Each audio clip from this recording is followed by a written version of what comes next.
Saat aku datang ke pesta pernikahan adikku dengan pakaian sederhana, calon istrinya menatapku sinis dan berteriak, "Siapa kamu? Siapa yang mengundang gembel ke sini?" Sebelum kita mulai lebih lanjut, yuk, tekan tombol suka, serta tombol subscribe agar tidak ketinggalan kisah menarik lainnya. Dan jangan lupa absen asal kota Bapak Ibu di kolom komentar. Semoga rezeki kita semua dilancarkan, kesehatan kita diberkahi, dan keluarga kita selalu harmonis dalam lindungannya. Amin. Udara dingin pegunungan langsung menampar wajahku begitu aku turun dari mobil sedan tua yang mesinnya sudah batuk-batuk sejak tanjakan pertama tadi. Mobil ini memang legend. Warnanya sudah pudar dimakan zaman dan suaranya lebih mirip orang sedang berkumur daripada mesin kendaraan. Tapi dia setia menemaniku merintis usaha dari nol. Pas Satpam di depan gerbang utama menatap mobilku dengan pandangan curiga. Seolah-olah kendaraan butut ini membawa virus yang bisa menular ke mobil-mobil mengkilap di area VIP. Dia mengarahkan tongkat parkirnya dengan semangat membara ke arah lahan kosong yang jaraknya mungkin butuh naik ojek untuk sampai ke lobi utama. Jauh terpencil di belakang dekat tempat pembuangan sampah sementara. Aku cuma bisa tersenyum kecut sambil memutar kemudi yang beratnya minta ampun karena belum ada teknologi kemudi ringan. Lalu menuruti perintahnya tanpa banyak protes karena aku tahu debat sama Satpam lapar itu tidak akan ada ujungnya. Perjalanan dari parkiran menuju aula pesta terasa seperti simulasi mendaki gunung tapi dengan kostum kondangan yang lumayan menyiksa. Kebaya putih yang kupakai ini sebenarnya warisan nenek. Kain batiknya pun tulis asli yang umurnya lebih tua dari umur negara ini. Sebuah karya seni yang nilainya tak terhingga bagi mereka yang paham budaya. Tapi di mata orang-orang yang lewat dengan wangi parfum semerbak menusuk hidung, aku pasti terlihat seperti ibu-ibu yang salah masuk acara atau mungkin dikira tukang rias yang telat datang karena macet. Napasku mulai ngos-ngosan sedikit, maklum faktor usia dan jarang olahraga. Tapi aku tetap melangkah tegak meskipun betisku rasanya mau copot karena jalanan menanjak. Lucunya, tidak ada satupun orang di sini yang tahu kalau aspal yang mereka injak, lampu taman yang menerangi jalan mereka, sampai gaji Satpam yang tadi mengusirku dengan angkuh, semuanya dibayar dari keuntungan perusahaan cateringku. Resor Lembah Asri berdiri megah di hadapanku dengan lampu-lampu kristal yang bersinar angkuh menembus kabut sore yang mulai turun perlahan. Bangunan ini memang cantik. Aku sendiri yang memilih desainnya 3 tahun lalu saat memutuskan untuk melebarkan sayap bisnis properti. Sebuah investasi yang awalnya diragukan banyak orang. Rasanya seperti main peta umpet. Tapi aku yang jaga dan semua orang tidak tahu kalau aku sedang bermain. Mengamati tingkah pola mereka di rumahku sendiri. Aku melihat deretan mobil mewah berjejer rapi di dekat pintu masuk lobi. Pamer logo kuda, banteng, dan entah binatang apalagi yang harganya miliaran rupiah. Pemiliknya turun dengan dagu diangkat tinggi-tinggi. Takut mahkotanya jatuh mungkin. Padahal tidak ada mahkota apa-apa di sana selain ketombe yang tertutup gel rambut mahal atau sasakan rambut setinggi menara pemancar sinyal. Aku berjalan melewati mereka sambil menunduk sedikit dan permisi, bukan karena hormat berlebihan, tapi karena takut tersandung gaun panjang ibu-ibu di depanku yang lebarnya mengalahkan tenda pecel lele pinggir jalan. Mereka sibuk membetulkan riasan wajah sambil bercermin di kaca jendela lobi, memastikan tidak ada bedak yang luntur atau lipstik yang menempel di gigi. Salah satu dari mereka melirikku sekilas, lalu berbisik kepada temannya sambil menutup mulut dengan kipas tangan. Mungkin sedang menebak apakah aku ini pembantu yang ketinggalan rombongan atau pengemis yang lolos dari penjagaan. Aku hanya bisa membatin dan menahan tawa, membayangkan betapa kagetnya mereka kalau tahu harga kain jarik lusuh yang kupakai ini bisa untuk membeli 2 tas bermerek yang sedang mereka tenteng dengan bangga itu. Lantai marmer lobi terasa dingin menembus sol selop tipis yang kukenakan. Memberikan sensasi sejuk yang kontras dengan hatiku yang mulai panas dingin memikirkan nasib adikku. Budi, adik laki-lakiku satu-satunya, hari ini akan menjadi raja sehari. Meskipun aku tahu dia lebih cocok jadi rakyat jelata yang bahagia daripada raja yang tertekan di istana mertua. Dia sudah berkali-kali meneleponku sejak pagi buta. Suaranya gemetar seperti orang yang mau disuntik imunisasi. Bertanya kapan aku sampai dan apakah aku sudah siap mental.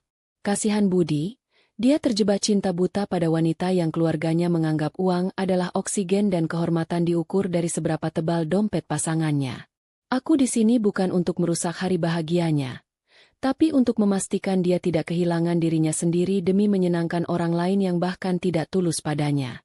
Meja penerima tamu dijaga oleh dua wanita muda dengan riasan tebal yang sepertinya bisa retak kalau mereka tersenyum terlalu lebar menyambut tamu yang datang. Saat aku menyodorkan amplop coklat kusam, yang sengaja kupilih biar tidak mencolok dan terkesan miskin, salah satu dari mereka memandangnya dengan jijik, seakan aku baru saja menyodorkan tisu bekas ingus ke tangannya. Namaku dicari di daftar tamu dengan gerakan jari yang lambat dan penuh keraguan. Seolah namaku adalah virus komputer yang harus dihindari atau noda tinta yang merusak kertas daftar tamu yang putih bersih. Ketika akhirnya nama, Sari, ditemukan terselip di urutan paling bawah, dia menatapku lagi dari ujung kepala sampai ujung kaki dengan tatapan menyelidik. Seakan tidak percaya kalau orang sepertiku ada di daftar undangan keluarga terpandang ini. Silakan masuk, Bu. Jalur untuk tamu umum lewat sebelah kiri ya, yang kanan khusus VIP. Katanya dengan nada datar tanpa senyum sedikit pun. Tangannya menunjuk arah pintu samping yang agak tersembunyi. Aku mengangguk saja sambil tersenyum ramah. Terima kasih, Mbak. Semoga bedaknya awet sampai acara selesai. Ucapku dalam hati sambil melangkah menuju pintu yang ditunjuk. Tentu saja aku tahu bedanya pintu VIP dan umum. Toh aku yang menyetujui cetak biru gedung ini. Tapi diperlakukan seperti warga kelas 2 di gedung milik sendiri itu rasanya ada geli-gelinya juga. Hiburan tersendiri bagiku melihat bagaimana seragam dan jabatan kecil bisa membuat orang merasa punya kuasa setinggi langit. Aroma masakan yang sangat kukenal langsung menyergap hidung begitu aku melangkah masuk ke aula utama yang sudah dipenuhi tamu undangan. Tentu saja aku kenal. Ini wangi bumbu rahasia dari catering, rasa Nusantara, milikku. Resep warisan leluhur yang membuatku bisa membeli resor ini tanpa perlu kredit bank atau menjilat investor asing. Perutku berbunyi sedikit. Protes minta diisi karena seharian ini aku cuma makan roti tawar selembar. Tapi aku harus menahan diri karena misi utamaku malam ini bukan makan gratis. Aku melihat para pelayan cateringku berseliweran membawa nampan berisi gelas minuman dan piring kecil. Mereka bekerja dengan cekatan dan rapi sesuai standar operasional yang kubuat. Ada rasa bangga menyelinap di dada melihat mereka bekerja profesional. Meskipun mereka tidak sadar kalau bos besarnya sedang berdiri di pojok ruangan dengan penampilan seperti orang nyasar. Suasana di dalam aula sangat meriah. Lampu kristal menggantung megah membiaskan cahaya keemasan ke seluruh penjuru ruangan, menciptakan ilusi kemewahan yang membius siapa saja. Musik gamelan mengalun lembut dari sudut panggung, dimainkan secara langsung oleh para seniman lokal yang kuhire untuk melestarikan budaya, bukan sekadar rekaman kaset bajakan. Tapi di telingaku, alunan musik itu terdengar sayu, seolah ikut merasakan kesedihan yang mungkin sedang dirasakan Budi di atas pelaminan sana. Tamu-tamu sibuk bercengkrama, tertawa lepas dengan gelas minuman di tangan, membicarakan bisnis, saham, atau sekadar pamer liburan terakhir mereka ke luar negeri. Tidak ada yang peduli dengan makna pernikahan itu sendiri. Bagi mereka ini hanyalah ajang sosialisasi dan pamer kekayaan. Aku mencari posisi yang agak tersembunyi di balik pilar besar, mencoba mengamati situasi sebelum menampakkan diri sepenuhnya kepada keluarga besan. Dari tempatku berdiri, aku bisa melihat panggung pelaminan yang dekorasinya penuh bunga impor mahal, padahal bunga lokal kita jauh lebih wangi dan cantik menurutku. Di sana, berdiri Elina dan Budi bagaikan pangeran dan putri dari negeri dongeng, tapi dongeng yang naskahnya ditulis oleh penulis skenario sinetron azab yang penuh drama. Elina tersenyum lebar, memamerkan gigi putih hasil perawatan mahal. Gaunnya berkilauan tertimpa cahaya lampu, penuh dengan payet yang mungkin beratnya bisa bikin encok kalau dipakai terlalu lama. Sementara Budi, adikku yang malang, tersenyum kaku seperti orang yang sedang menahan sakit perut atau menahan kentut. Matanya nanar menyapu ruangan mencari seseorang. Di samping mereka, Pak Haris, ayah Elina, sibuk menyalami tamu penting dengan gaya sok akrab yang berlebihan. Mungkin sedang mencari celah untuk membicarakan proposal bisnis baru. Aku tahu betul siapa Pak Haris. Rekam jejak bisnisnya yang penuh lubang utang sudah mampir ke meja kerjaku beberapa bulan lalu saat dia mengajukan pinjaman modal usaha. Tentu saja kutolak mentah-mentah karena proposalnya lebih mirip karangan fiksi ilmiah daripada rencana bisnis yang masuk akal. Melihat dia tertawa lebar di sana seolah dia adalah raja minyak, membuatku merasa miris sekaligus kasihan. Dia tidak tahu kalau catering mewah yang sedang dinikmati tamunya ini belum dibayar sepeser pun. Cek yang dia berikan kemarin mental karena saldonya kosong melompong seperti kepala ikan asin. Tiba-tiba seorang pelayan catering yang membawa nampan berisi sate lilit lewat di depanku dan hampir menabrakku karena terburu-buru. Maaf Bu, saya tidak lihat. Katanya sopan sambil membungkuk sedikit. Wajahnya tampak lelah tapi tetap berusaha ramah. Aku mengenali wajahnya. Dia Pak Dharma, kepala juru masak kepercayaanku yang paling senior. Orang yang sudah ikut aku sejak jualan nasi bungkus di pinggir jalan. Jantungku berdegup kencang. Takut dia mengenaliku dan membongkar penyamaranku sebelum waktunya. Aku buru-buru menundukkan wajah dan memalingkan muka ke arah tembok. Berpura-pura sedang mengagumi lukisan abstrak yang tergantung di sana. Untungnya Pak Dharma sepertinya sedang fokus menjaga keseimbangan nampannya dan segera berlalu tanpa curiga. Meninggalkan aroma sate yang menggoda iman dietku. Aman, identitasku masih terjaga untuk saat ini. Meskipun rasanya ingin sekali menyapa Pak Dharma dan menanyakan kabar cucunya yang baru lahir. Aku kembali mengarahkan pandangan ke pelaminan. Kali ini mataku bertemu pandang dengan Budi yang sepertinya baru saja menyadari keberadaanku di balik pilar. Wajah tegangnya seketika berubah menjadi lega. Seolah dia baru saja menemukan pelampung di tengah lautan badai. Dia mengangguk kecil, sangat samar. Tapi aku tahu itu kode kalau dia butuh dukungan moral.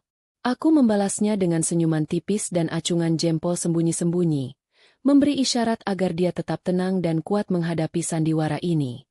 Namun, momen kedamaian itu tidak berlangsung lama karena mata Elina yang tajam seperti elang kelaparan tiba-tiba menangkap arah pandangan Budi.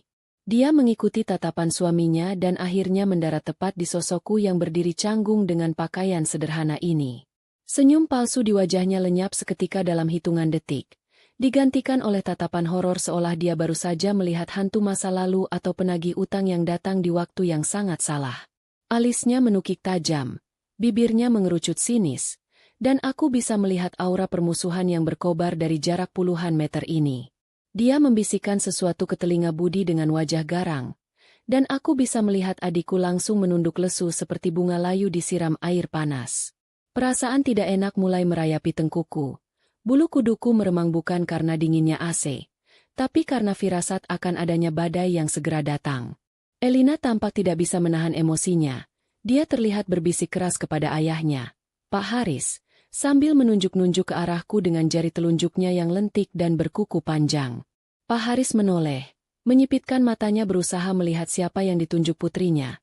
Lalu wajahnya berubah menjadi merah pada menahan marah begitu mengenali penampilanku yang dianggap merusak pemandangan pestanya. Mereka berdua terlihat berdebat kecil di atas pelaminan, mengabaikan tamu yang sedang antre untuk bersalaman, sebuah pemandangan yang sangat tidak etis bagi tuan rumah. Aku menarik napas panjang, mencoba mengisi paru-paruku dengan ketenangan sebanyak mungkin, mempersiapkan mental baja untuk menghadapi apapun yang akan terjadi selanjutnya. Tanganku meremas ujung kain batikku, mencari kekuatan dari warisan leluhur yang melekat di tubuhku. Aku datang ke sini dengan niat baik, membawa hadiah masa depan untuk mereka. Tapi sepertinya mereka lebih memilih menilai buku dari sampulnya yang kusam. Baiklah kalau itu maunya. Aku akan tetap berdiri di sini, tidak akan mundur selangkah pun. Lagi pula, ini gedungku, ini acaraku, dan ini makananku. Jadi secara teknis akulah tuan rumah yang sebenarnya di sini. Detik-detik berlalu terasa lambat seperti tetesan air keran yang bocor, menyiksa dan membuat gelisah. Elina tiba-tiba mengangkat gaunnya sedikit, melangkah turun dari pelaminan dengan gerakan agresif, meninggalkan Budi yang terpaku bingung di tempatnya. Suara hak sepatu tingginya beradu dengan lantai marmer terdengar nyaring. Tak, tak, tak. Setiap langkahnya seolah menghitung mundur waktu menuju ledakan besar. Tamu-tamu di sekitar pelaminan mulai menepi, bingung melihat pengantin wanita yang turun panggung dengan wajah seperti mau menerkam mangsa. Musik gamelan masih mengalun tenang, kontras sekali dengan situasi panas yang sedang bergerak ke arahku. Aku menegakkan punggung, mengangkat dagu sedikit, dan menatap lurus ke arah Elina yang semakin dekat. Pertunjukan sesungguhnya baru saja akan dimulai. Aura permusuhan yang dibawa Elina terasa begitu pekat. Seolah ada dinding tak kasat mata yang memancarkan hawa dingin di sekelilingnya. Dia berhenti tepat di depanku. Jaraknya mungkin hanya sejengkal, dan aku bisa mencium aroma parfumnya yang terlalu kuat. Wangi yang terasa mahal tapi menusuk hidung. Tatapannya menelanjangiku dari atas sampai bawah, Berhenti sejenak di kebaya putih pudar dan kain batikku. Lalu bibirnya yang dihiasi lipstik merah menyala itu menyunggingkan senyum sinis yang penuh penghinaan. Dia melipat kedua tangannya di dada. Posturnya seperti seorang ratu yang sedang memarahi dayang istana yang lalai, membuat beberapa helai rambutnya yang disasak tinggi bergoyang-goyang sedikit karena saking tegangnya dia. "Siapa kamu? Dan kenapa kamu ada di sini?" tanya Elina dengan suara yang sengaja dikeraskan.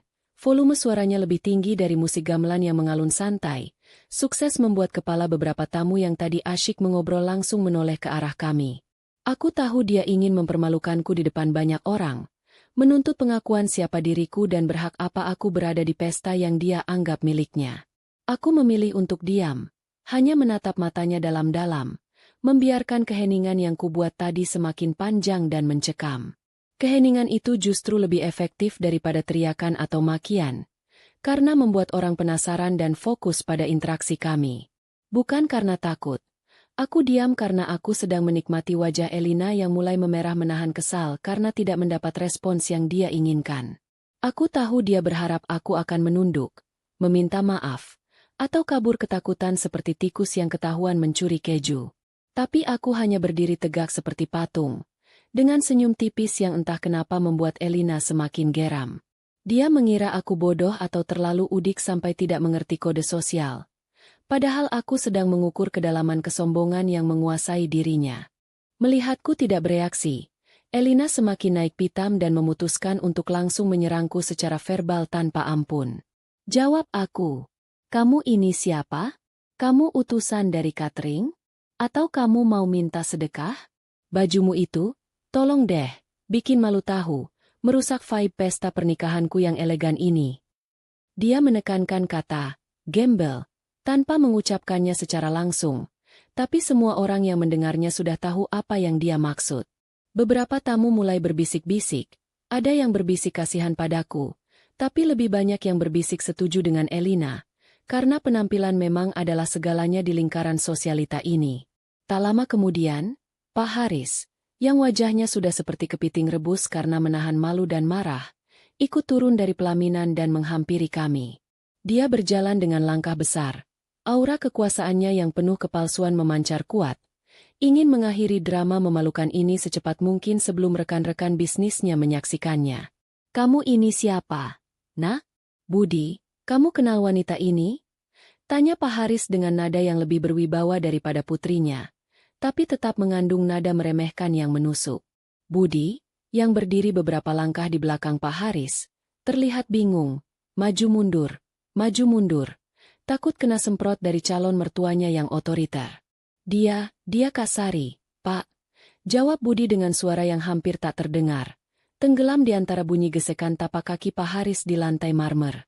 "Kakak kandung saya." Jawaban Budi ini sukses membuat Pak Haris dan Elina terkejut setengah mati. Wajah mereka menegang kaget seperti melihat pocong di siang bolong. Tawa dan bisikan para tamu mendadak terhenti. Suasana yang tadinya tegang kini berubah menjadi hening yang mematikan. Pengantin wanita dan ayahnya baru saja menghina kakak kandung dari calon suami mereka sendiri di depan umum. Ekspresi terkejut itu hanya bertahan sebentar, karena Elina dengan cepat mengubahnya menjadi ekspresi jijik yang dibuat-buat, memegang hidungnya seolah mencium bau tidak sedap. "Oh, jadi ini yang katanya penjual nasi bungkus itu?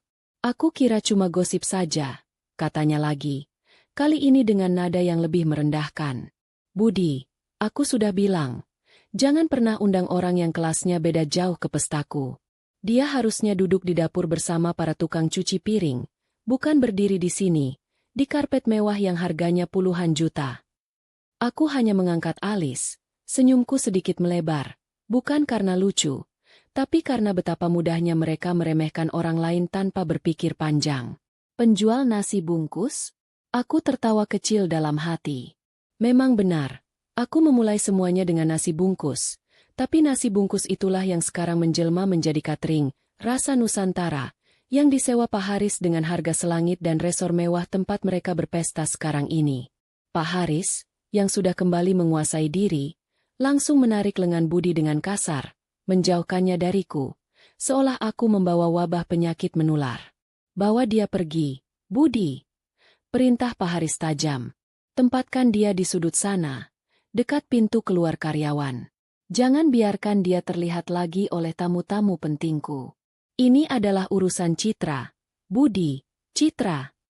Dia menekankan kata, citra, sambil melirik ke sekeliling, meminta dukungan moral dari tamu-tamu yang kini menatap kami dengan berbagai ekspresi, mulai dari jijik, terhibur, hingga merasa kasihan. Aku melihat Budi menunduk pasrah, wajahnya memerah karena malu. Dia tidak berani melawan ayahnya Elina, dia hanya menurut. Budi mendekatiku, tangannya yang dingin meraih lenganku, dan dia berbisik dengan suara penuh penyesalan. Maaf, Kak. Kumohon, kita ke sana dulu ya, sebentar saja. Aku mengangguk pelan, memberikan genggaman tangan balasan untuk Budi, seolah memberinya kekuatan. Aku tidak menyalahkan Budi. Dia hanya korban dari situasi yang kejam ini. Aku tahu, aku harus membiarkan sandiwara ini berlanjut sedikit lagi, sampai tiba saatnya aku menarik topeng-topeng mereka semua. Saat Budi menuntunku berjalan menjauh dari area utama, melewati kerumunan tamu yang berbisik-bisik, aku memperhatikan satu hal yang menarik. Seorang pria parubaya dengan seragam koki yang sangat rapi, itu Pak Dharma, kepala juru masakku, terlihat sedang bersembunyi di balik bar minuman, menatapku dengan ekspresi panik dan tidak berani mendekat. Aku tahu dia pasti sudah mendengar semuanya. Aku memberikan isyarat mata yang sangat cepat padanya, mengedipkan mata, lalu memiringkan kepala sedikit ke arah pintu belakang, kode rahasia yang kami berdua pahami sejak lama. Tetap di tempat, jangan bertindak, aku akan menghubungimu nanti. Pak Dharma mengangguk samar, wajahnya sedikit lega, dan segera kembali ke dapur, melanjutkan tugasnya seperti tidak ada yang terjadi. Budi menempatkanku di sebuah sudut ruangan yang benar-benar terpencil, di dekat pintu darurat dan bersebelahan dengan deretan kursi lipat yang biasa dipakai staf saat istirahat. Di sana, cahaya lampu sangat minim, dan aku hampir tersembunyi sepenuhnya dari pandangan tamu-tamu di aula utama. Dari tempatku duduk, aku bisa melihat orang tuaku, Bapak dan Ibu Rahmat, yang duduk di meja yang juga agak terpinggirkan. Wajah ibu terlihat sedih dan menunduk, sementara Bapak hanya bisa memegang tangan ibu, mencoba menenangkan. Hati kecilku terasa nyeri melihat mereka diperlakukan seperti itu. Orang tuaku, yang selama ini mengajarkanku arti kerja keras dan kejujuran, kini harus menanggung penghinaan hanya karena mereka tidak punya harta sebanyak keluarga besar. Aku melepaskan tangan Budi, menepuk bahunya dengan lembut. Sudah, jangan khawatirkan aku. Kamu kembali saja ke pelaminan. Nikmati pestamu, kataku dengan suara yang paling tenang yang ku bisa. Budi menatapku dengan mata berkaca-kaca. Ada rasa bersalah yang sangat besar di sana, tapi dia akhirnya menurut. Dia tahu, kalau dia tetap di sini, dia hanya akan membuat masalah ini semakin besar dan memperpanjang penderitaan keluarganya. Dia berbalik, melangkah kembali ke panggung sandiwara, meninggalkan aku sendirian di sudut tergelap, seperti penonton bayaran di bioskop yang sudah sepi. Aku menyandarkan punggungku ke tembok dingin, memejamkan mata sejenak, mengambil jeda. Sebelah tanganku meraih tas kecil dari kain batik yang tadi kubawa, merogoh saku dalamnya, dan mengeluarkan ponsel bututku yang layarnya sudah retak di beberapa tempat. Ponsel yang sengaja kupakai untuk urusan lapangan dan inspeksi diam-diam. Jemariku yang terampil dengan cepat membuka aplikasi pesan rahasia yang terhubung langsung dengan asisten pribadiku. Aku mengetik pesan singkat itu dengan hati-hati, kata per kata, tanpa ada emosi yang tersisa, hanya profesionalisme bisnis yang dingin dan mematikan. Mulai sekarang, bekukan semua akses keuangan PT Anugrah Haris Propertindo. Cabut jalur kredit utama mereka di Bank Bumi Jaya. Tahan dulu semua pembayaran catering. Rasa Nusantara, malam ini. Aku ingin tahu sampai di mana batas kesabaran mereka. Setelah menekan tombol kirim, aku mematikan ponsel itu dan menyimpannya kembali ke dalam tas. Aku membuka mata, menarik napas dalam-dalam, lalu membiarkan senyum puas terukir samar di bibirku. Permainan sudah dimulai, dan aku, sang pemilik rumah, baru saja menarik kartu wildcardku. Biarkan mereka berpesta di atas kebangkrutan yang tak terhindarkan. Malam ini, bukan hanya acara pernikahan yang akan kubatalkan, tapi juga seluruh kekuasaan dan kesombongan mereka. Aku duduk diam di pojok gelap itu, membiarkan diriku sepenuhnya tenggelam dalam peran sebagai tamu tak diundang yang terpinggirkan. Tujuanku memang untuk menjadi tak terlihat, seperti hantu yang mengamati keangkuhan manusia di tengah hingar-bingar kemewahan yang palsu. Rasanya lucu melihat betapa cepatnya orang melupakan keberadaanku, kembali sibuk dengan obrolan, makanan, dan pameran outfit mereka seolah insiden Elina tadi hanyalah iklan komersial yang terputus sekejap. Sementara aku menikmati keheningan yang kubangun, perhatianku teralih pada pemandangan di area pelaminan, terutama pada tingkah pola Pak Haris. Pria parubaya itu sekarang menjadi bintang utama, berjalan mondar-mandir di depan panggung, menyalami tamu-tamu dengan gaya pongah yang tidak disukai siapapun yang pernah berbisnis dengannya. Aku tahu betul Pak Haris sedang berusaha keras mempertahankan citra yang dia banggakan, sebuah benteng yang kubangunkan sendiri untuknya melalui kontrak-kontrak kerjasama kecil-kecilan dari perusahaanku selama setahun terakhir. Aku membiarkan perusahaannya tetap hidup, memberinya proyek kecil, semata-mata demi budi, agar adiknya itu tidak malu berbesan dengan keluarga konglomerat gadungan. Kini, tanpa sokongan dana yang baru saja kubekukan, seluruh tawa lebarnya di panggung itu terasa seperti melodi kepalsuan yang sangat menyedihkan. Aku bisa membayangkan kepanikan yang akan melanda kepalanya begitu dia kembali ke kantor besok pagi dan mendapati semua rekeningnya terkunci, semua proyeknya terhenti mendadak. Tapi dia tetap tak menyadari apapun, masih sibuk membanggakan sewa resor yang mahal. Padahal, sekali lagi, aku pemiliknya dan dia belum lunas bayar. Aku harus menahan diri untuk tidak tertawa terbahak-bahak melihat ironi yang tersaji di depan mata. Elina, si Ratu Sehari, tidak kalah sibuk. Dia dan geng perempuannya yang bergaun ketat sibuk bergosip di dekat meja hidangan penutup, tertawa cekikikan sambil sesekali melirik ke arahku. Aku bisa merasakan tatapan meremehkan mereka yang menusuk, seolah aku adalah sisa makanan yang ditinggalkan di piring. Mataku menangkap pemandangan yang membuat hati kecilku kembali memanas. Perlakuan mereka terhadap Budi. Adikku berdiri di samping Elina, memegang sebilah pisau kecil yang seharusnya digunakan untuk memotong kue, tapi tangannya gemetar. Elina seolah memperlakukan Budi seperti asisten pribadinya yang bodoh. Ambilkan aku minuman, Budi, yang tidak ada kalorinya. Cepat. Dia menyuruhnya dengan nada ketus, bahkan tidak menatap mata Budi saat bicara, seolah dia sedang menyuruh pelayan rendahan. Setelah Budi pergi, Elina langsung mengadu pada teman-temannya tentang betapa memalukannya, keluarga kampung, Budi. Aku melihat Budi kembali dengan segelas minuman, tapi Elina sudah berpindah tempat ke tengah aula untuk berfoto, meninggalkan Budi berdiri sendirian memegang minuman yang sia-sia di tangannya. Pemandangan itu mengikis sedikit demi sedikit sisa-sisa kesabaranku yang memang sudah tipis. Aku rela dipermalukan. Tapi aku tidak rela melihat adikku sendiri diperlakukan seperti keset kaki di pestanya sendiri, oleh wanita yang seharusnya mencintainya. Tiba-tiba, Budi terlihat menoleh ke arahku. Matanya memancarkan rasa lelah dan kekecewaan yang sangat mendalam. Senyum kaku yang dia pertahankan sepanjang acara itu lenyap, digantikan oleh tatapan kosong. Aku tahu, saat itu juga, Budi mulai sadar bahwa dunia Elina, yang dipenuhi kepalsuan dan materi, tidak cocok untuknya. Saat aku masih mengamati Budi, Pak Dharma, kepala juru masakku, muncul dari pintu dapur dan berjalan tergesa-gesa ke arahku. Dia datang dengan wajah pucat, bukan karena lelah memasak, tapi karena panik. Dia mendekatiku, membungkuk sedikit, dan berbisik pelan, nyaris tak terdengar. Bu Sari, tolong, pembayaran catering stuck. Mesin gesek kartu di kasir tidak bisa memproses kartu Pak Haris. Bank menolak semua kartu kreditnya. Aku menatap mata Pak Dharma. Dia tidak perlu menjelaskan lebih jauh. Rencana, pembekuan, mendadakku sudah mulai berjalan.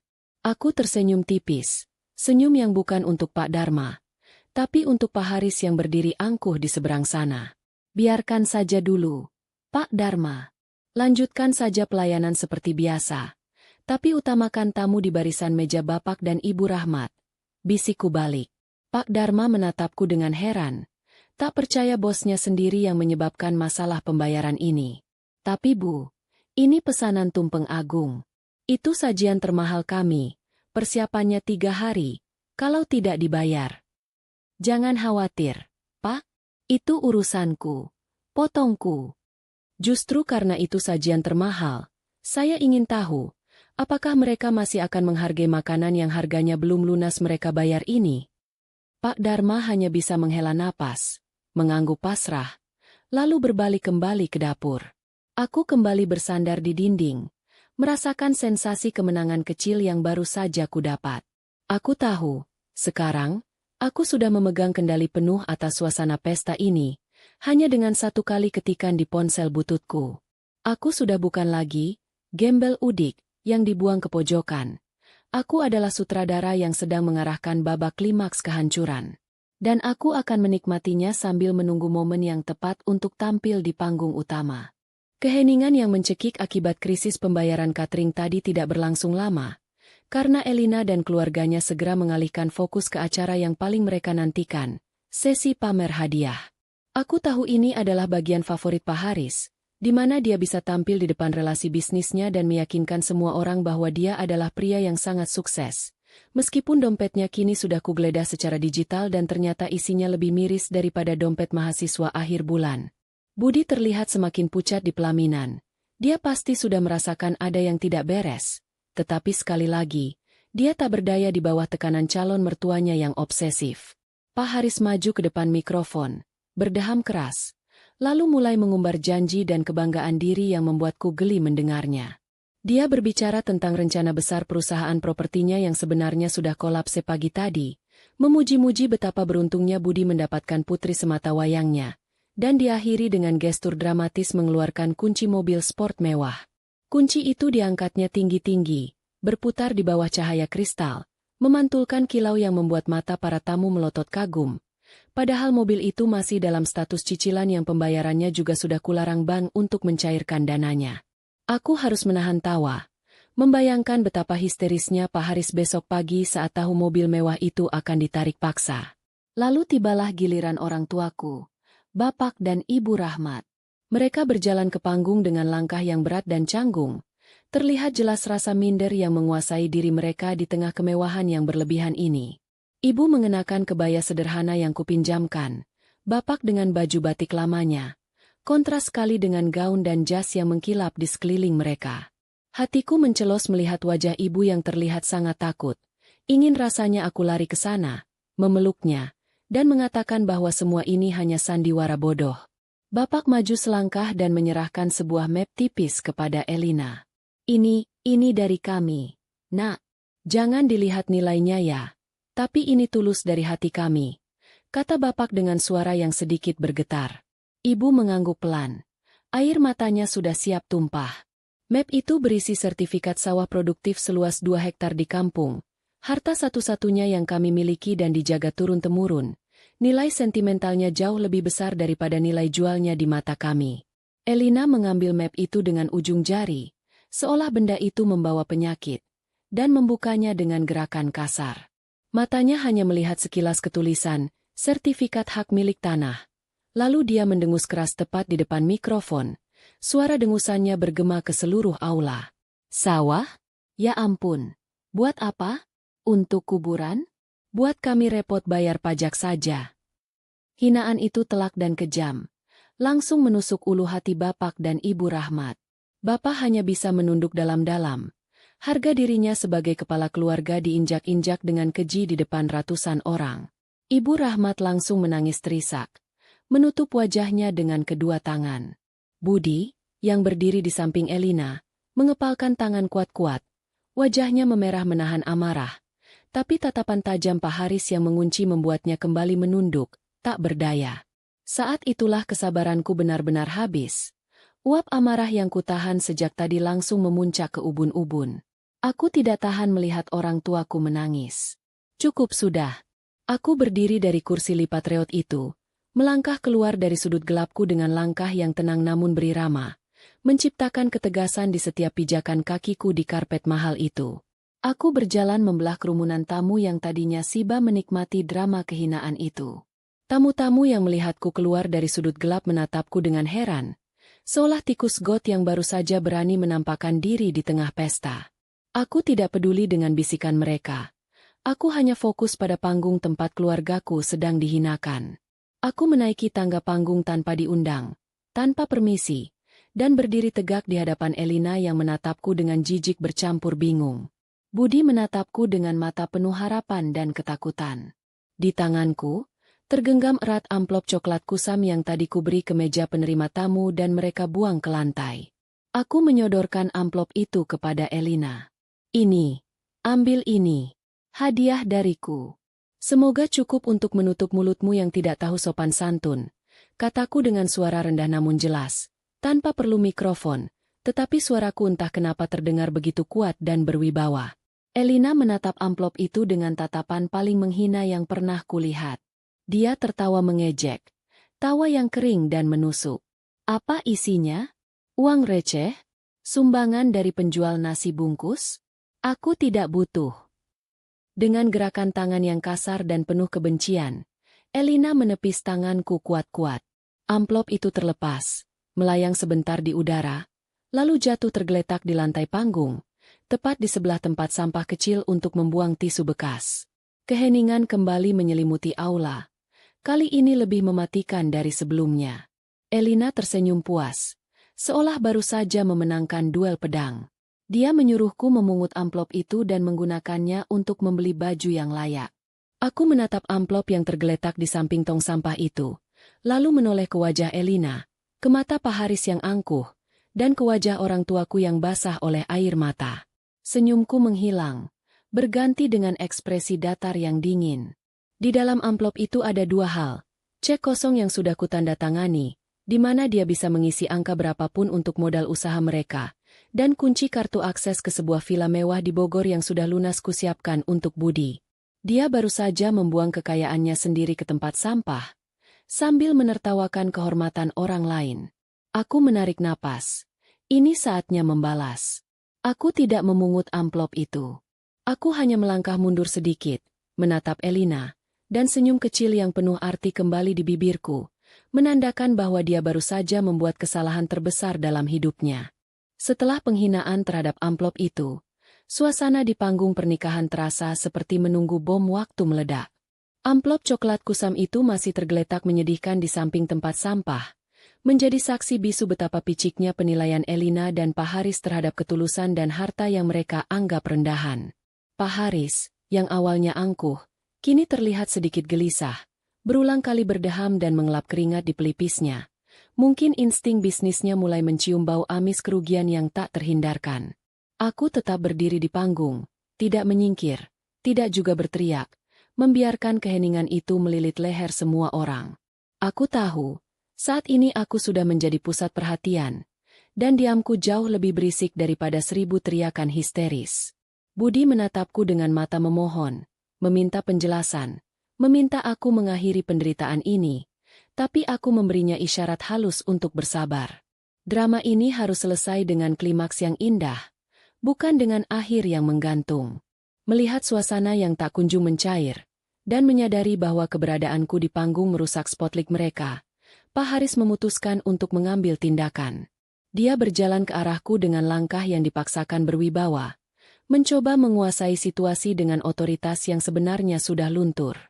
Sudah cukup, Nona. Katanya dengan nada merendahkan. Acara harus dilanjutkan.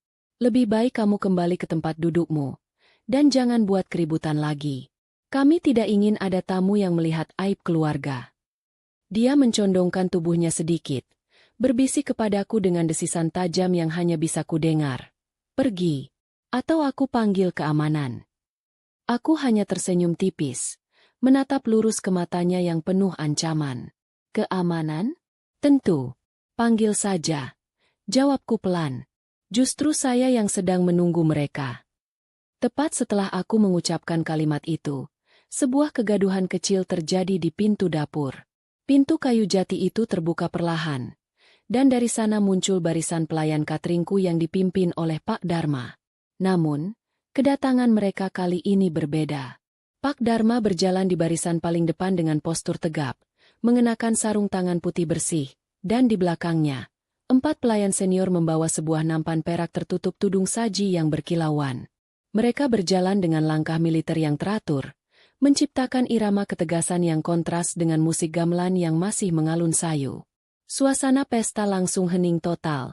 Lagi-lagi, para tamu mulai bertanya-tanya. Sajian istimewa apa ini? Bukankah makanan utama sudah disajikan?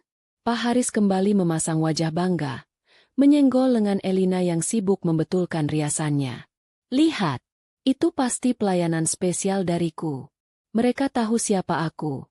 Bisiknya penuh kemenangan. Elina pun mengangguk penuh percaya diri, bersiap menerima nampan istimewa itu. Mungkin mengira itu adalah kue pengantin emas atau sampanye super mahal. Namun, yang terjadi selanjutnya justru membuat wajah Pak Haris dan Elina membeku seperti patung es. Pak Dharma dan barisannya tidak berhenti di hadapan mereka. Mereka berjalan lurus, melewati Pak Haris dan Elina yang sudah siap menyambut, bahkan mengabaikan tangan Elina yang sudah terulur anggun. Pak Dharma hanya membungkukkan badannya sedikit, sebuah formalitas yang dingin, lalu melanjutkan langkahnya. Pak Haris ternganga, tangannya tergantung hampa di udara. "Hei, kemana kalian?" teriaknya kaget. Suaranya sedikit bergetar. "Tuan rumah pesta ada di sini." Pak Dharma berhenti, memutar tubuhnya dengan gerakan tumit yang presisi, lalu menatap Pak Haris dengan pandangan datar, tanpa emosi, sebuah tatapan khas pegawai yang sedang menghadapi masalah pembayaran. "Mohon maaf, Bapak," kata Pak Dharma dengan nada sangat formal. "Sajian ini adalah perintah langsung dari pemilik Rasa Nusantara. Kami hanya diperintahkan menyajikan kepada tamu yang paling istimewa dan paling berhak di ruangan ini." Tanpa menunggu bantahan, Pak Dharma kembali melangkah. Aku melihat kemana arah tujuannya, dan aku harus menahan senyum puas. Barisan pelayan itu terus berjalan, membelah kerumunan tamu yang kini menyingkir kebingungan, dan mereka berhenti tepat di depanku. Ya, tepat di hadapan gembel udik yang dibuang ke pojokan ini. Pak Dharma membungkuk dalam-dalam, jauh lebih dalam dari yang dia lakukan pada Pak Haris tadi, sebuah gestur penghormatan tertinggi dalam tradisi pelayananku. Dia mengangkat tudung saji dari nampan utama, dan di dalamnya tersembunyi sebuah tumpeng agung yang disajikan di wadah kuningan berukiran naga, dihiasi aneka lauk pauk tradisional yang aromanya memabukkan dan memanggil selera. "Nyonya pemilik," ucap Pak Dharma dengan suara lantang. Kali ini dia sengaja tidak berbisik, memastikan semua orang di aula mendengarnya. "Tumpeng agung, sajian khusus kerajaan, dipersembahkan hanya untuk Anda, sesuai instruksi." Aku menerima sajian itu dengan anggun, mengambil sendok kecil dan mencicipi sedikit nasi kuningnya. Tentu saja rasanya sempurna. Pak Dharma tidak pernah mengecewakanku. Aku menatapnya, mengangguk, dan memberinya senyuman hangat. Sebuah senyuman yang tidak pernah kuberikan kepada Elina atau Pak Haris. Pemandangan itu menciptakan keheningan yang total. Tidak ada lagi bisikan, tidak ada lagi musik. Hanya ada aku, si wanita berkebaya kusam, duduk di kursi lipat reot, menikmati sajian termahal di seluruh pesta, yang disajikan langsung oleh kepala koki, sementara sang pengantin dan ayahnya berdiri mematung di tengah aula, diperlakukan seperti tamu tak kasat mata. Mereka baru saja menyaksikan kehormatan yang mereka idam-idamkan diserahkan kepada orang yang paling mereka hina. Melihat pemandangan yang tersaji di hadapannya, Elina langsung kehilangan kendali diri. Wajahnya yang tadi dipenuhi rasa malu kini meledak oleh amarah yang tak tertahankan. Dia berteriak histeris. Suaranya melengking tajam memecah kebekuan yang diciptakan oleh kehadiran tumpeng agung itu. "Apa-apaan ini? Pak Dharma, kamu pasti salah orang. Ayahku yang membayar catering ini. Kami yang berpesta di sini," teriaknya sambil berlari ke arahku. Kakinya yang berbalut sepatu hak tinggi menghentak lantai marmer, seolah ingin menghancurkan marmer mahal itu sekalian. Pak Haris, yang wajahnya sudah sepucat kertas HVS, ikut menyusul putrinya, berusaha meraih lengan Pak Dharma. "Jelaskan ini, Koki. Jangan buat masalah di pestaku. Cepat singkirkan wanita ini," desaknya dengan suara yang bergetar penuh ancaman. Para tamu undangan kini benar-benar tercengang, sibuk merekam drama ini dengan ponsel mereka. Momen langka di mana sosialita kaya bertengkar dengan tukang catering di pesta pernikahan. Aku meletakkan sendokku perlahan ke atas nampan. Suara dentingnya pelan namun tegas. Aku berdiri dari kursi lipat reot itu, bergerak maju selangkah, menempatkan diriku tepat di antara Pak Dharma dan Elina yang sudah siap menerkam. Kehadiranku yang tenang justru membuat Elina terpaksa berhenti mendadak. Seperti mobil yang direm mendadak karena ada palang pintu kereta. "Berhenti, Elina," ucapku dengan suara yang rendah, tenang, namun mengandung bobot yang jauh lebih berat daripada teriakan histerisnya. "Kamu bilang ayahmu yang membayar catering ini? Kamu bilang ayahmu yang berhak atas sajian ini?" Wajah Elina semakin memerah. Dia menatapku dengan mata melotot penuh kebencian. "Tentu saja. Ayahku pemilik perusahaan besar. Siapa kamu sampai berani-beraninya mengklaim hak kami?" Aku tersenyum tipis. Sebuah senyum yang kali ini tidak lagi ramah, melainkan sebuah senyum kemenangan yang dingin. Aku menoleh ke arah Pak Dharma, dan Pak Dharma mengangguk, mengerti bahwa ini adalah saat yang tepat untuk membongkar semuanya. "Pak Dharma," ucapku, "berikan pengakuan yang jujur kepada tuan rumah pesta ini. Siapa sebenarnya yang membayar catering ini? Dan siapa pemilik catering, Rasa Nusantara, yang sebenarnya?" Pak Dharma maju selangkah. Postur tubuhnya yang tadinya kaku kini kembali tegak berwibawa. Dia menatap lurus ke arah Pak Haris dan Elina, lalu berkata dengan suara yang lantang dan jelas, menghilangkan semua keraguan. "Mohon maaf yang sebesar-besarnya, Bapak dan Nona. Saya Pak Dharma, kepala juru masak di catering, Rasa Nusantara. Catering kami memang dipesan oleh Bapak Haris, namun seluruh biaya catering, termasuk tumpeng agung ini, sampai saat ini belum terbayar sepeser pun karena kendala teknis dan pembekuan dana dari pihak bank.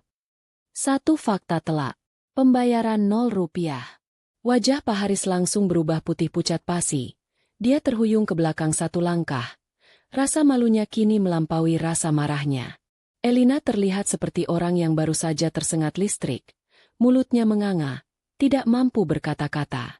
Aku melangkah mendekati Pak Haris. Kini jarak kami sangat dekat. Aku menatap matanya dalam-dalam. "Kartumu ditolak, Pak Haris. Dan krisis itu terjadi bukan karena kendala teknis bank, tapi karena instruksi dari konsorsium yang menahan danamu. Konsorsium itu." Aku membiarkan kalimatku menggantung sejenak. Sengaja menciptakan jeda dramatis yang membuat semua orang menahan napas. Aku mengakhiri kalimatku sambil menunjuk ke arah Pak Dharma yang berdiri tegak di sampingku. "Konsorsium yang menahan danamu itu diketuai olehku, Sari." Lalu, aku menunjuk ke sekeliling aula, ke lampu kristal yang mahal, ke karpet tebal, dan ke bangunan megah resor Lembah Asri. "Dan catering, Rasa Nusantara, yang kamu banggakan itu? Aku pemiliknya. Resor tempat kamu berpesta ini, aku yang membelinya, aku yang membangunnya, aku yang menggaji semua pegawainya. Kamu sedang berpesta dalam kemewahan palsu, di atas properti milikku, dengan makanan yang belum kamu bayar." Pengakuan itu meledak seperti petir di tengah aula, menghancurkan semua kepalsuan yang telah dibangun Pak Haris dan Elina. Bisikan para tamu seketika berubah menjadi desas-desus kaget. Ponsel-ponsel yang merekam drama ini langsung diarahkan ke wajah Pak Haris dan Elina yang kini memancarkan keterkejutan, malu, dan ketidakpercayaan yang luar biasa. Budi, yang menyaksikan semua ini dari pelaminan, akhirnya tersenyum, senyum lega yang tulus. Tembok sandiwara yang menyiksanya kini telah runtuh total. Kebohongan besar yang sudah bertahun-tahun dijaga oleh keluarga Pak Haris hancur lebur dalam hitungan detik di panggung pernikahan putrinya sendiri. Wajah Pak Haris kini benar-benar kehilangan rona darah. Dia terhuyung mundur sampai menabrak meja hadiah, membuat kotak-kotak kado kecil berjatuhan ke lantai. Dia tidak lagi terlihat seperti pengusaha sukses, melainkan seperti badut yang baru saja ketahuan menipu di sirkus yang dia bangun sendiri. Elina, yang tadinya penuh amarah, kini menjadi histeris. Otaknya menolak untuk memproses kenyataan bahwa wanita yang baru saja dia hina sebagai gembel adalah taipan properti yang menopang seluruh kemewahan palsu ayahnya. "Pembohong. Kamu pasti bohong. Kamu cuma kakak Budi yang miskin. Mana buktinya?" teriaknya. Suaranya kini lebih mirip lolongan putus asa daripada makian sombong. Dia mencoba menerjang ke arahku, mungkin berniat mencakar atau merobek kebaya putihku, tapi dia dihentikan oleh Pak Dharma yang sigap berdiri melindungiku.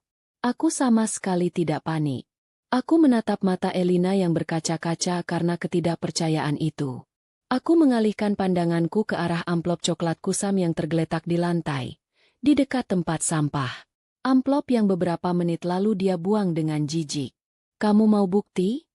tanyaku pelan. Suaraku menggetarkan. Aku melangkah ke arah amplop itu, membungkuk, dan memungutnya dengan gerakan yang sangat tenang. Aku membersihkan debu di permukaannya dengan jariku, memperlakukannya dengan hormat, seolah itu adalah artefak berharga. Aku berjalan kembali ke tengah panggung, ke tempat Budi berdiri mematung. Aku menyerahkan amplop itu kepada Budi. "Buka, Nak. Tunjukkan pada mereka." Perintahku. Budi, dengan tangan gemetar yang masih memegang sisa-sisa harapan, membuka amplop itu perlahan. Di dalamnya, tersembunyi beberapa lembar kertas.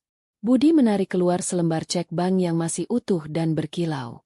Dia mengangkat cek itu tinggi-tinggi, membiarkan lampu kristal di atas menyinarinya. Semua mata di aula kini terfokus pada angka yang tertera jelas di sana. Bukan angka jutaan, bukan angka puluhan juta. Angka itu menunjukkan nominal 10 miliar rupiah. "Ini," kata Budi, suaranya tercekat. "Ini adalah cek tunai senilai 10 miliar rupiah. Keheningan yang mencekik itu kembali, lebih dalam, lebih tebal dari sebelumnya. 10 miliar. Sebuah nominal yang bisa membuat Pak Haris dan Elina terbebas dari semua utang mereka yang melilit. Aku tidak berhenti di situ. Budi mengeluarkan lembar kertas kedua. Sebuah kunci kartu akses berwarna emas murni. "Dan ini," lanjut Budi, matanya menatap Elina dengan penuh kekecewaan. "Ini adalah kunci kartu akses untuk 1 unit villa pribadi yang lunas dibayar, di kawasan Puncak. Kak Sari menyiapkannya sebagai rumah masa depan untuk kita berdua, tanpa hutang, tanpa cicilan." Elina dan Pak Haris yang mendengar nominal cek dan melihat kunci emas itu langsung ambruk. Bukan pingsan, tapi ambruk karena penyesalan yang luar biasa besar. Wajah Elina yang tadinya penuh amarah kini dipenuhi rasa sakit, seolah dia baru saja menyadari bahwa dia membuang berlian senilai 10 miliar ke tempat sampah, hanya karena amplopnya kusam. Ibu Elina, yang selama ini hanya menonton dari belakang, tiba-tiba menerobos kerumunan dan langsung bersimpuh di kakiku, mengabaikan gaun mewahnya yang kotor. Dia menangis meraung-raung. Air mata dan riasan wajahnya luntur tak keruan. "Maafkan kami, Nona. Kami salah. Kami hanya bercanda. Itu cuma ujian untuk Budi. Kami sangat mencintai Budi. Tolong, jangan batalkan pernikahan ini. Ambillah kami sebagai besanmu. Berikan cek itu pada kami." Racaunya. Aku menatap Ibu Elina yang berlutut di kakiku, lalu menatap Elina yang kini merangkak mendekat. Wajahnya memelas. Semua kesombongannya hilang ditelan angka 10 miliar. "Permintaan maafmu terlambat, Ibu," kataku dingin, tanpa sedikit pun rasa iba. "Dan uang 10 miliar ini, bukan untuk membeli harga diri." Aku memberi isyarat kepada Budi. Dia mengerti. Aku menyerahkan keputusan akhir kepada Budi, adikku yang sudah kubesarkan dengan kasih sayang. Dan aku tahu, dia tidak akan mengecewakanku. Dia akan memilih harga diri, di atas segalanya. Momen itu, saat Ibu Elina bersujud dan Elina merangkak memohon, adalah pemandangan paling menyedihkan sekaligus paling menghibur yang pernah kusaksikan. Semua kepura-puraan mereka luruh, berganti wujud menjadi keserakahan yang telanjang dan menjijikan. Elina, yang tadi membanggakan kemewahan, kini hanya fokus pada cek 10 miliar yang dipegang Budi, matanya berkilat-kilat penuh nafsu. Dia mencoba meraih tangan Budi, berusaha merebut berlian yang baru saja dia buang. "Sayang, Budi, jangan dengarkan dia. Kita bisa memulainya lagi. Aku janji akan jadi istri yang baik. Kita pakai uang ini untuk membeli perusahaan ayahku kembali. Tolong, Budi." Pintanya. Suaranya kini melengking memohon, jauh dari suara manja yang biasa ku dengar. Budi menarik napas sangat panjang. Wajahnya yang tadi pucat kini dihiasi sorot mata yang tegas. Sorot mata seorang pria yang baru saja terbangun dari mimpi buruk yang panjang dan menyakitkan. Dia menepis tangan Elina yang kotor oleh riasan luntur dengan gerakan halus namun penuh penolakan. Dia mundur selangkah, menempatkan dirinya di sampingku, seolah mencari perlindungan dari aura buruk keluarga calon istrinya itu. "Cukup, Elina," kata Budi, suaranya bergetar, tetapi penuh ketegasan. Dia tidak berteriak, dia hanya bicara perlahan, tapi setiap kata-katanya terdengar jelas di seluruh aula yang hening. "Aku mungkin bodoh karena cinta, tapi aku tidak buta. Aku lihat dengan jelas bagaimana kamu menghina ibu dan bapak. Aku lihat bagaimana kamu membuang hadiah tulus dari Kak Sari ke tempat sampah." Budi menatap lurus ke mata Elina, tatapan yang membuat Elina terdiam sesaat, membeku. "Permintaan maafmu sekarang, bukan karena penyesalan, tapi karena kamu melihat angka di cek ini. Aku tidak bisa menikahi wanita yang lebih mencintai hartanya daripada kehormatan keluargaku." Pengakuan Budi itu terasa seperti pukulan palu godam di wajah Elina. Dia kembali meraung histeris, menyadari bahwa dia sudah kehilangan segalanya. Pak Haris, yang duduk lemas di lantai, hanya bisa menutupi wajahnya dengan tangan, malu yang tak terperikan. Aku melihat orang tuaku, Bapak dan Ibu Rahmat, yang kini sudah berdiri, menatap Budi dengan bangga. Air mata ibu sudah berhenti, berganti dengan senyum lega. Aku tahu, ini adalah saat yang tepat untuk mengakhiri drama ini. Aku memberikan kode pada Budi, sebuah anggukan kecil yang berarti, "Selesaikan." Budi mengangguk kembali padaku. Dia mengalihkan pandangannya dari Elina, lalu melakukan sesuatu yang membuat semua orang, termasuk aku, terkesiap. Dia mengangkat cek 10 miliar rupiah itu tinggi-tinggi. Lalu, Budi merobek cek itu. Cerak! Suara kertas cek yang robek menjadi dua bagian terdengar nyaring dan menusuk di tengah keheningan. Budi merobeknya lagi. Merobeknya berkeping-keping menjadi potongan kertas kecil yang tidak berharga. Elina menjerit sejadi-jadinya. Jeritannya seperti suara belati yang menusuk. Dia melihat uang 10 miliar rupiah itu hancur menjadi sampah kertas di depan matanya. Dia merangkak panik, berusaha mengumpulkan potongan-potongan cek itu dari lantai marmer, seperti orang gila yang kehilangan akal sehatnya. Budi menaburkan sisa-sisa sobekan cek itu di atas kepala Elina yang masih berlutut. "Uang bisa dicari lagi," kata Budi, suaranya tegas dan final. "Tapi harga diri yang kamu injak-injak tidak akan pernah bisa dibeli kembali." Budi kemudian melepaskan cincin tunangannya, menjatuhkannya ke lantai, tepat di samping potongan cek yang berserakan. Dia berbalik, mendatangi ibu dan bapak, memeluk mereka erat-erat. Drama pertunangan telah berakhir, dengan kehancuran total di pihak keluarga Elina. Aku melangkah mendekati Pak Haris yang masih terduduk lemas, menatap matanya yang kosong. Aku berbisik kepadanya, pelan namun menusuk. "Pembayaran catering harus dilunasi malam ini.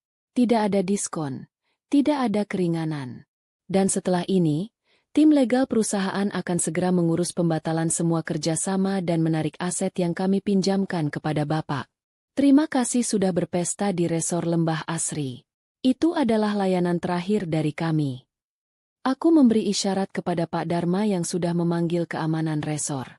Sekarang, saatnya membersihkan rumah dari sampah.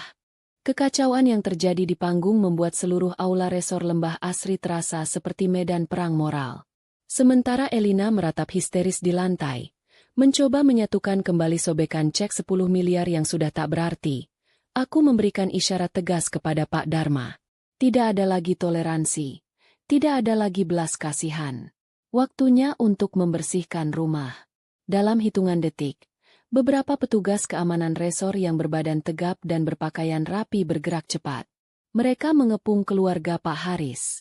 Pak Haris, yang kakinya lemas dan mentalnya sudah hancur, tidak melawan saat petugas membantunya berdiri, atau lebih tepatnya, menyeretnya. Wajahnya yang pucat pasi hanya bisa menunduk malu di hadapan tamu-tamu yang kini menatapnya penuh cemoohan. Ibu Elina, yang masih menangis meraung-raung di lantai, ditarik paksa oleh petugas keamanan wanita. Dia mencoba memprotes, berteriak bahwa dia adalah besan, tetapi petugas itu hanya menatapnya datar, menjalankan perintah dengan profesional. Elina, yang masih sibuk mengumpulkan potongan cek, menjerit marah saat salah satu petugas dengan sigap mengangkatnya dari lantai. "Lepaskan aku. Aku pengantinnya." Ini semua milikku, teriak Elina dengan histeris, menendang-nendang udara. Tapi tenaganya yang terkuras habis tidak ada artinya di hadapan kekuatan petugas yang terlatih. Sebelum mereka digiring menuju pintu samping, pintu yang biasa digunakan untuk akses logistik dan sampah, aku melangkah mendekati Pak Haris. Aku berbicara cukup keras agar semua orang di area pelaminan bisa mendengarnya, termasuk rekan-rekan bisnis Pak Haris yang masih terkejut. Pak Haris, kataku dengan nada dingin. Malam ini juga, tagihan penuh penggunaan resor, catering, dan seluruh fasilitas akan dikirimkan ke alamat rumahmu. Tidak ada subsidi, tidak ada pertemanan, dan tidak ada keringanan Rp1 pun. Jika dalam 24 jam tidak ada pelunasan, tim hukum catering akan mengajukan gugatan penipuan besar-besaran. Pak Haris tidak menjawab. Dia hanya mengangguk pelan. Kepalanya tertunduk pasrah. Dia tahu, permainannya sudah berakhir. Dia sudah kehilangan segalanya. Citra, uang, dan harga diri. Dia digiring keluar dari aula pesta yang ia bayangkan sebagai istananya, melalui jalur tikus, sebagai simbol kehancuran total. Setelah pintu samping tertutup, dan suara teriakan Elina menghilang di balik dinding, suasana aula perlahan kembali tenang. Para tamu yang tersisa merasa sangat canggung. Mereka yang tadi ikut menertawakanku, kini menatapku dengan hormat dan rasa malu. Mereka tahu, mereka baru saja berada di sisi yang salah dalam sebuah pertarungan kehormatan. Aku melangkah mendekati Bapak dan Ibu Rahmat. Tanpa berkata-kata, Ibu langsung memelukku erat-erat. Isaknya pecah, tapi kali ini adalah tangisan lega. Maafkan Ibu. Nak, Ibu malu sekali. Bisiknya. Tidak ada yang perlu dimalukan, Bu. Kataku lembut, memeluknya. Kita menang. Kita menang tanpa perlu menjadi kotor. Bapak menepuk bahuku dengan bangga. Aku melihat Budi, adikku. Dia berdiri tegak. Beban di bahunya telah terangkat. Dia tidak lagi terlihat seperti pengantin yang dipaksa, melainkan seorang pria yang telah menemukan kembali harga dirinya. Aku menoleh ke arah Pak Dharma dan staf cateringku. Aku tersenyum hangat, sebuah senyum terima kasih yang tulus. Pak Dharma, kumpulkan semua staf. Kita akan melakukan final check. Aku memberikan instruksi terakhirku malam itu. Aku meminta seluruh sisa makanan mewah, tumpeng agung, dan semua hidangan yang masih utuh untuk segera dikemas dengan rapi dan higienis. Semua makanan ini, antarkan ke panti asuhan dan panti jompo terdekat. Makanan yang mewah ini lebih baik dinikmati oleh mereka yang tulus mendoakan daripada mereka yang hanya kenyang oleh kesombongan. Perintahku. Pak Dharma dan seluruh staf mengangguk setuju. Wajah mereka menunjukkan kebanggaan bekerja untuk pemimpin yang adil. Aku melihat ke lantai marmer di mana Elina tadi bersujud dan meratap. Aku meminta staf kebersihan untuk mengepel area itu berkali-kali dengan cairan pembersih terkuat. Aku tidak mau ada sisa-sisa kuman keserakahan yang tertinggal di lantaimu, kataku sambil terkekeh pelan. Staf kebersihan tertawa, dan dengan semangat mereka bergerak membersihkan bekas-bekas drama yang menjijikan itu. Malam itu, di resor Lembah Asri yang perlahan kosong, kami sekeluarga tidak larut dalam pesta. Kami hanya duduk berlima di meja terdekat, Budi, Ibu, Bapak, aku, dan Pak Dharma yang ikut menenangkan diri. Kami memesan teh hangat, dan koki pribadi dari cateringku menyajikan hidangan paling sederhana, nasi goreng kampung yang diolah dengan resep andalan. Di tengah kehangatan dan kesederhanaan itu, aku tahu, itulah kemewahan yang sesungguhnya. Kebahagiaan yang tidak bisa dibeli dengan cek 10 miliar, ataupun villa mewah. Setelah seluruh hiruk-pikuk dan aib keluarga Pak Haris dibersihkan secara harfiah maupun kiasan, ketenangan akhirnya menyelimuti aula resor Lembah Asri. Cahaya lampu kristal yang tadinya terasa angkuh dan dingin, kini memancarkan kehangatan yang lembut, menyinari Bapak, Ibu, dan Budi yang berkumpul di salah satu meja bundar. Aku memutuskan untuk tidak berlama-lama di aula yang menyimpan begitu banyak kenangan pahit itu. Aku meminta Pak Dharma untuk mengurus urusan logistik dan memastikan semua makanan yang disumbangkan sudah diangkut dengan aman. Lalu aku mengajak keluargaku pindah ke tempat yang lebih tenang, jauh dari bau keserakahan yang masih tercium tipis di udara. Kami naik ke lantai teratas resor, ke tempat yang aku sebut Presidential Suite, Meskipun aku tidak pernah menggunakannya untuk menerima presiden, melainkan hanya untuk bekerja dalam kesendirian atau menenangkan diri. Ruangan itu luas, dengan jendela kaca setinggi langit-langit yang menawarkan pemandangan gemerlap lampu kota dan lembah pegunungan yang diselimuti kabut malam yang damai. Interiornya didominasi kayu jati ukiran dan kain-kain tenun tradisional. Sengaja kudesain untuk memberikan suasana rumah yang hangat, bukan kemewahan yang kosong. Bapak dan ibu tampak terkejut melihat seberapa mewah, tetapi sekaligus betapa nyamannya ruangan itu. Mereka tidak pernah tahu seberapa jauh bisnis, nasi bungkus, kami berkembang. Selama ini, mereka hanya tahu aku sibuk di Jakarta, jarang pulang, dan sesekali mengirimkan uang. Mereka tidak pernah tahu bahwa catering, rasa Nusantara, sudah menjelma menjadi sebuah kerajaan bisnis yang merambah properti, pariwisata, dan bahkan investasi skala besar. Aku menyembunyikan semua ini, bukan karena aku tidak bangga, tetapi karena aku tahu, di mata mereka, kebahagiaan sejati tetaplah kesederhanaan dan kehangatan keluarga. Sari, ini rumahmu? Tanya ibu dengan suara pelan. Matanya berkaca-kaca menatap pemandangan indah di luar jendela. Tangannya menyentuh kain tenun di sofa. Matanya dipenuhi ketidakpercayaan. Iya, Bu. Ini salah satu tempat kerjaku. Jawabku sambil tersenyum. Aku menuntun mereka ke area ruang keluarga yang dilengkapi perapian kecil. Kita di sini saja. Biar lebih nyaman. Budi, yang sejak tadi hanya diam, berjalan ke arahku dan memelukku erat-erat. Pelukan yang lama, yang menyampaikan ribuan kata terima kasih dan penyesalan yang tidak terucapkan. Terima kasih, Kak. Kau menyelamatkanku. Bisiknya. Aku hampir saja menghancurkan hidupku sendiri demi cinta yang buta. Aku tahu, Dick, kataku sambil menepuk punggungnya. Terkadang, kita harus kehilangan segalanya dulu untuk bisa melihat apa yang benar-benar berharga. Tidak ada kata terlambat untuk kembali ke jalan yang benar. Kami berempat duduk melingkar di atas karpet tebal, ditemani secangkir teh jahe hangat dan sepiring nasi goreng kampung sederhana yang baru saja selesai dimasak oleh koki pribadi resor. Atas permintaanku, karena aku tahu, masakan termahal di dunia pun tidak akan mengalahkan kenikmatan nasi goreng ibu. Di tengah keheningan, Bapak mulai berbicara. Bapak bangga padamu, Nak. Katanya, suaranya parau. Bukan karena hartamu yang banyak, tapi karena kamu membela kehormatan kami.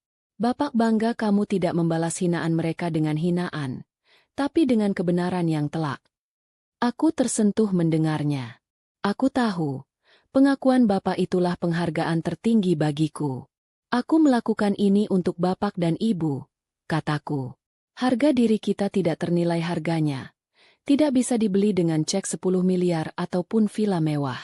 Mereka berani menginjak-injak harga diri Bapak dan Ibu. Itu sudah melampaui batas yang kuberikan. Lalu, suasana menjadi lebih santai. Bapak dan Ibu mulai bertanya tentang pekerjaanku, tentang bagaimana catering, rasa Nusantara, bisa memiliki resor semegah ini.